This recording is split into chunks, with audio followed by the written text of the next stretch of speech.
What is good, YouTube? Quinn Wade basketball analysis coming to y'all with that playoff analysis on the Milwaukee Bucks. 2-1 in the series now against the Phoenix Suns. It looked like the Phoenix Suns had control of the pace, the control of the tempo, the control of the series, and the control of how the games was going on both ends of the court. Even though the Bucks did get off to a pretty good start, the Phoenix Suns was panicking a little bit to me, but they ended with a lead in the end of the first quarter, showing you that the Suns, even though they weren't playing their best basketball, they were still able to, you know, outdo the Bucks for the most part. Second quarter was more interesting. Seemed a lot of Middleton. He was able to play in the pick and roll with Giannis being able to get the ball, hit some mid range, hit some threes, and he didn't really do much in the second half. He did all his damage in the first half. Drew Holiday was huge to me because he hit some big threes every time Phoenix seemed like they was coming close or they was going to take control of the game. Drew Holiday was just able to hit a three, and they needed it. It was back breaking because the Suns would chip away, they chip away, and Drew Holiday hit a three, hit a three, hit a three. And they're gonna live with that, Drew Holiday making threes off the dribble. Drew Holiday making threes, even though they gave him some room, gave him some space. Just gotta give credit to Drew Holiday. If he making them, he making them. He's not a great 3-point shooter and never has been in the NBA. And he was feeling it. He was at home. They was giving him the room. They was giving him the chance to set his feet. And he was able to knock them down. That was huge. Giannis was just too much for him. Just killing them on the glass, killing them on the inside, being unselfish, letting his teammates shine, but also knocking down his free throws. That's Giannis' biggest thing is, yeah, he can score. Yeah, he can put the ball in the basket, but you'll send him to the free throw line every time because he struggles. He's shooting 57% from the free throw line in the playoffs, which is below average. And he shot above average because he was able to make plenty, some back to back. And that was very, very impressive for him. We all get on him. They all chant. Everybody is coming at his head about it. And it's good to see him be confident. It's good to see him put in the work. And it's good to see the results happening when it matters most, which is the playoffs. But not only that, the NBA Finals, especially when you're in a situation where you can go down 0-3 and be on the brink of elimination early in the series. And instead, you have a chance at home to tie it up. And what they did worked. They run a lot of pick and roll for Giannis. He was always closer to the basket. He never really tried to do too much. Never really tried to take too many shots outside of the paint. Yeah, he missed some. Yeah, he missed some bunnies. But he was able to go back up strong and fight and get to the free throw line or pass the ball out. And yeah, give credit to Brook Lopez. He used his size a little bit every once in a while. PJ Tucker hit a shot. Connaughton was able to hit some shots from the perimeter. And overall, this was just a good team win from the Bucks.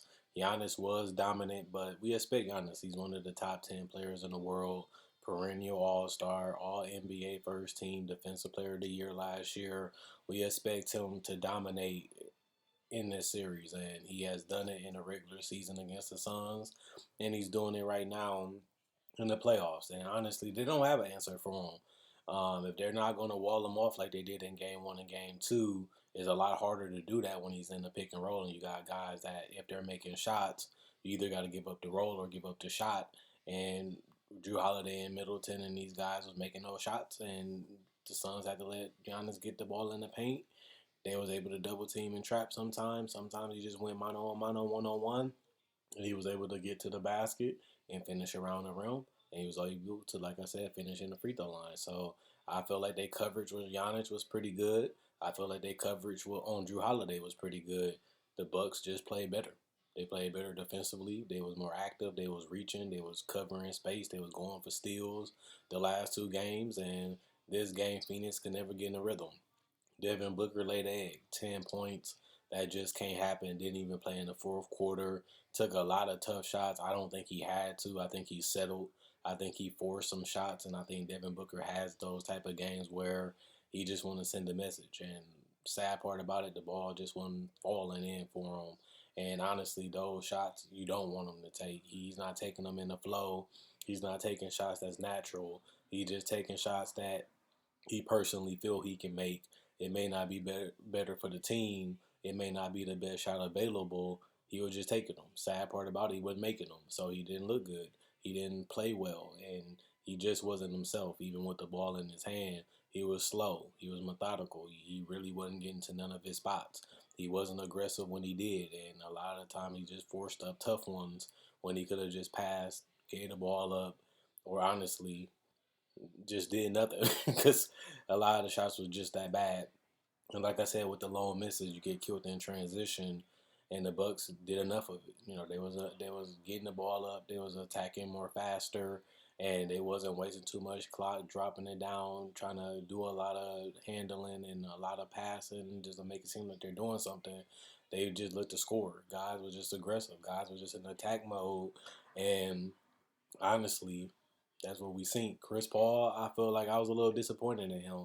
I feel like Chris Paul disappeared throughout this game. Sometimes you'll see him feel that he can get his shot to get to his spots, and next time you won't see him at all for a couple minutes, and he can't do that.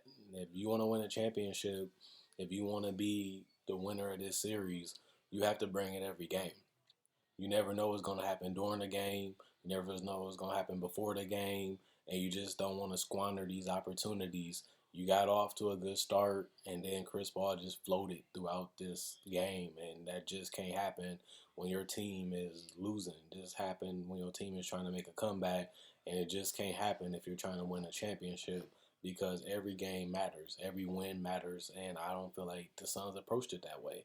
I feel like they got out of their game. I feel like they gave in to the Bucks. I feel like the Bucks just came at them and say, "What's up?" And the Suns didn't respond the way I thought that they would. I feel like Chris Paul and Devin Booker are killers. I feel like they are two guys that can take over a game, put a team on their back, just like Giannis did in the last two games. But I didn't see that. I seen that in game one and two. I didn't see it in Milwaukee. Remember, I was at the game. I watched the entire game basically, and I just felt like they just didn't feel right. Maybe it was because the Bucks' aggressiveness. Maybe it was just because they couldn't get to their spots the way they wanted to, or maybe they just went into this game for the whole 48 minutes. Whatever the reason is, this game is over. They need to look at some film. They need to get back to the way they was playing in the first two games, and they just need to come better. They just need to play better on both ends of the court. The Bucks was basically taking and doing whatever they want. They had some hiccups, especially in the second half, but for the most part, they was in control of this game. They was dunking, loose balls, fighting, scrapping, doing whatever it took to win this game. And I just didn't see enough of it from Devin Booker. I didn't see enough of it for Chris Paul. I felt like DeAndre Ayton had a ticky-tack foul that put him on the bench that allowed the Bucks to kill him in the inside. But he hit some mid-ranges. He hit his free throws. He missed a couple too. He finished around the rim decently. He was able to get some jump shots to fall in. But that was in the first half. DeAndre Ayton really disappeared just like Chris Paul and Devin Booker when it mattered most. The quarters you have to win is the third and the fourth. Because those are the ones that win you the game. And they just didn't get that done at all. And you have to give credit to the Bucks. They was hungry. They knew that this was a do or die game. They knew that the crowd was going to be ready. They knew that the crowd was going to go crazy because it's the first game in Wisconsin for the Milwaukee Bucks since 1970 to be in the finals. And they was there. It was their moment. It was their time, and they took advantage of it. And they didn't squander that opportunity. I feel like Bobby Portis came out aggressive, shooting threes, getting in the paint, looking for his shot and just feeling good coming in the game. And I feel like he had a positive impact. And I feel like you can say that pretty much about everybody on the Bucks. Everything went their way. Threes was going their way when they needed it. Momentum was going their way. Defensively, the calls was going their way. And I also feel like Giannis, he making the free throws, finishing in the paint, killing them on the glass, getting the jumpers to fall every once in a while, all was going their way. Like I say, anytime you have Drew Holiday letting threes fly and they going in all that back to back at 1.2, you just know it was their moment and their time, but they shined. You know, they could have faltered, they could have crumbled, they could have gave in.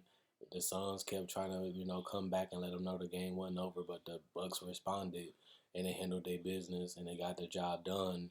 Now they just have to go out there and do it again. My biggest problem with the Bucks is the inconsistent. One minute they look like a team that can win the title, Next minute, they just look like a great team, and a lot of the time, they just look like another team. They take tough shots, they settle, they forget how to score, or they can't make shots. Middleton disappears sometimes. Just like I said, he didn't do nothing in the second half. Drew Holiday has flashes, but he doesn't do it throughout the entire series. And Giannis has been their most consistent player outside of the Miami series this year, and he looks good the last 3 games. Even I feel like game one, he wasn't as dominant, but he still had a great overall impact on what the Bucks was trying to do, and he was able to do it throughout the next 2 games. And they're going to need Giannis to be this good again, whether it's in the post, whether it's around the rim, whether it's in the pick and roll. Keep Giannis in the paint. That man is too long, too big, too strong to stop, and that's his strength. His strength is finishing. His strength is getting to the basket. His strength is his length and size. Take advantage of it. When he's on the perimeter, he's doing the Suns a favor. When he's shooting threes, he's doing the Suns a favor. But when he's doing what he does best, he's doing the Bucks justice at the end of the day. And one thing I will say too, it's gonna be hard to me to see the Bucks duplicating this, but the Bucks have a shot. They have a chance. They showed that even in game two that they can score, they can put up some numbers, and they can get into these guys and make things tough. But the question for the Bucks is, can they do it consistently? That's what they're gonna need to do if they want to win this championship. That's what they need to do if they want to tie this series up. Having droughts, having situations where you just don't know who's going to step up from game to game outside of Giannis is how you lose a series. Well, we'll see what happens. We'll see what they do. I'm looking forward to it. I enjoyed being at the game. It was fun. It was the crowd did deliver. The fans was amazing, and it was just good to see the Bucks do something that we haven't seen in our generation, in the other generation, in the other generations. But it's reality now. It was good to be in that environment, and it was cool. So it was fun being there. And we will see what they do Wednesday. They have a lot of food on their plate right now. They don't want to play with their food, is what they said. Well, Phoenix can lose the control of this series if you tie it up. So you have to go out there and get it done again. And then it's anybody's series. It's a new series. Who can win the best 2 out of 3. And that's going to be your champion for 2021. Chris Paul hasn't won one. Drew Holiday hasn't won one. Booker hasn't won one. Giannis hasn't won one. And even Aiden hasn't won one. And Middleton hasn't. And so has a lot of role players on both of these teams. This is a championship that Phoenix have never won one. The Bucks haven't won one since the 70s. Who really wants it? Who will do anything to get it? We're going to find that out on Wednesday, and that should give you the most reason to watch. It's been fun so far, and it's been a great series so far. Now we're just going to have to see, how Phoenix reacts and how they're going to approach coming in to the next game, and we're going to see can the Bucks duplicate their performance or at least play at the same level enough to where they in the game and they have a chance to win it.